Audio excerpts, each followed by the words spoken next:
Live Thakurgaon 24 ঘন্টায় খবর। জনগণ আমাকে চাচ্ছে, আমি 4 বারের মেম্বারে বহু উন্নতি করছি, এলাকার বহু উন্নয়ন করছি। আমার ওয়ার্ডে পার্শ্ববর্তী ওয়ার্ডগুলো বা জনসাধারণ দেখে আমাকে বলে যে তুমি চেয়ারম্যান পদে যাও, আমরা তোমার পিছনে আছি।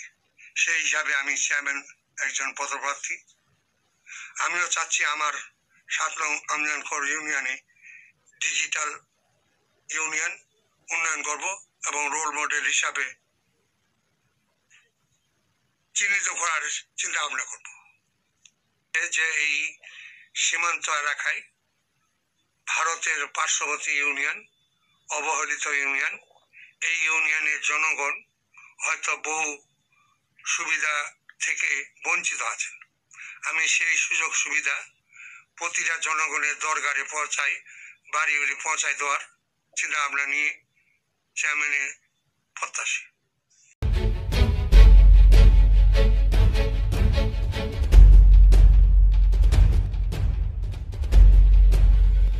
লাইভ ঠাকুরগাঁও 24 ঘন্টায় খবর।